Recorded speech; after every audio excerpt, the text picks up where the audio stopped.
Hello viewers, my name is Samir Khan and welcome back to my channel Sam's Classroom. Today in this video we are going to learn about nucleus. Before learning about nucleus, we shall perform an activity to observe nucleus under the microscope. To observe the nucleus, the materials we require are glass slide, covered slip, toothpick, methylene blue solution, some water and blotting paper. The procedure we follow to perform this experiment is, first of all, wash your mouth and scrape a little internal lining of your cheek with the help of a clean toothpick or a spatula or an ice cream spoon. Now place this scraped material on the glass slide and put 2 drops of methylene blue and wait for a couple of minutes. After that, wipe the extra stain with the fine blotting paper and put 2 drops of glycerin over it. Then cover it with a cover slip and tap the cover slip with the blunt end of the needle so as to spread the cells, and observe the slide under the microscope.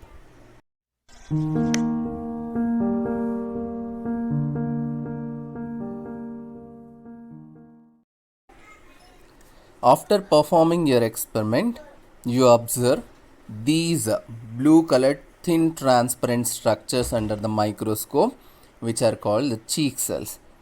And you might have seen these dark blue colored dots when you have performed the cheek cells experiment in your previous class.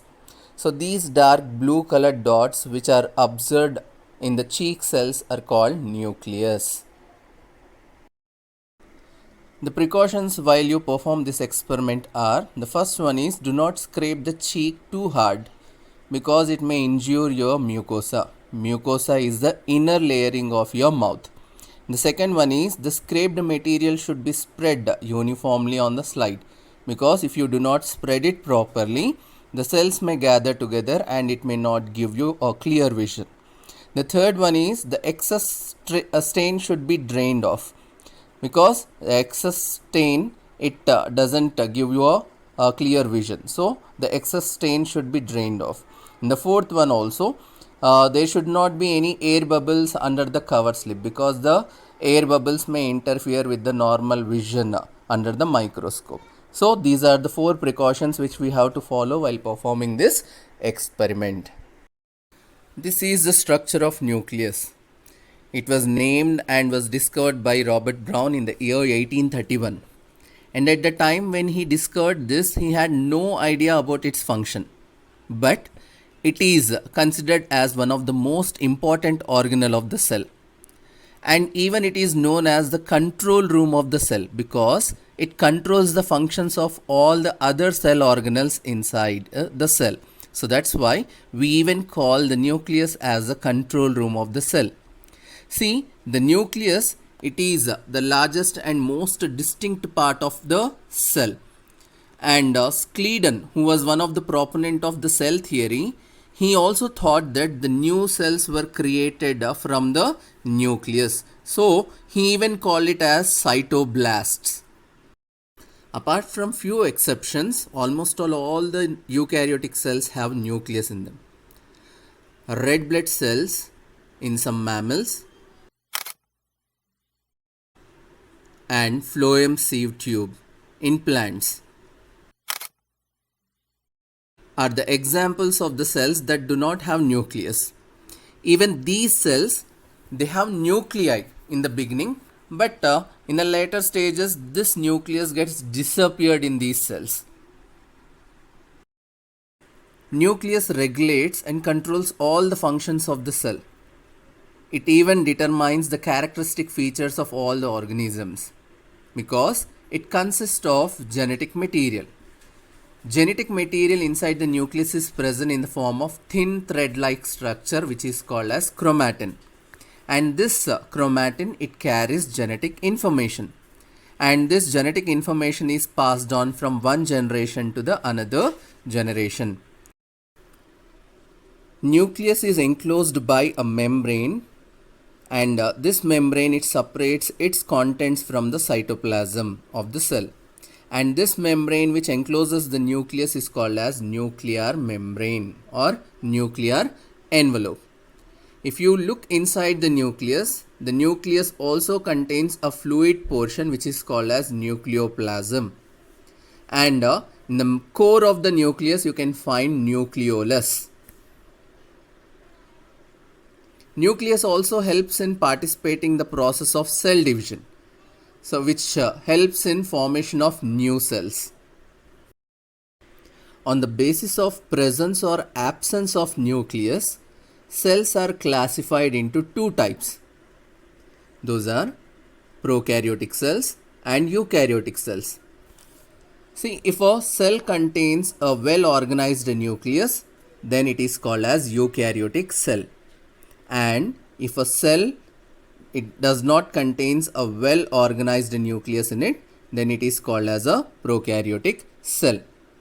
So the examples for the eukaryotic cells are all the human cells, plant cells comes under this category, whereas the examples for the prokaryotic cells are cyanobacteria, blue-green algae, etc. Now let us learn about cytoplasm. See, when we look at the temporary mounds of onion peel cells, we can see a large portion which is enclosed inside the cell membrane, which is called as cytoplasm. So this large enclosed portion which is present inside the cell membrane is called as cytoplasm. Now, what is cytoplasm? The fluid portion of the cell is called as cytoplasm. See, the name itself it is indicating cyto means cell, plasm mean fluid. So cytoplasm, the fluid which is present inside the cell is called as cytoplasm. So it is surrounded by plasma membrane and it also contains many specialized cell organelles. So each of these specialized cell organelles, they'll perform their own functions. All the cell organelles present inside the cytoplasm of a cell are covered by their own membranes. In prokaryotes, beside the absence of a well-defined membrane-bound nucleus, the cell organelles are also absent, except for ribosomes. Now let us learn what is protoplasm and cytoplasm is. See, for a long time it was believed that the essence of life was stored inside the fluid which is present inside the cell. Hence, it was named as protoplasm, which means the life fluid. Now, what is protoplasm? We can simply say it as cytoplasm plus nucleus together is known as protoplasm. But later it became clear that this is just a fluid medium which helps in storing all the cell organelles. And all the cell organelles just simply float inside the cytoplasm. And the organization of these cell organelles together will help in the formation of a cell. So, hence it was later renamed as cytoplasm, which means cell fluid. And the fluid which is present inside the nucleus was also came to known as a nuclear fluid which is called as nucleoplasm. So, we came to know about the fluid which is present inside the nucleus was separated by a membrane which is called as nuclear membrane. And the fluid which is present inside the cell was separated by cell membrane. So both the fluids are separated by their own membranes. So they are not together. So it is not called as protoplasm. They are separately known as nucleoplasm and cytoplasm. Hope you have understood the video. If you like my teaching, please do like, share, comment and subscribe to my channel. Thank you.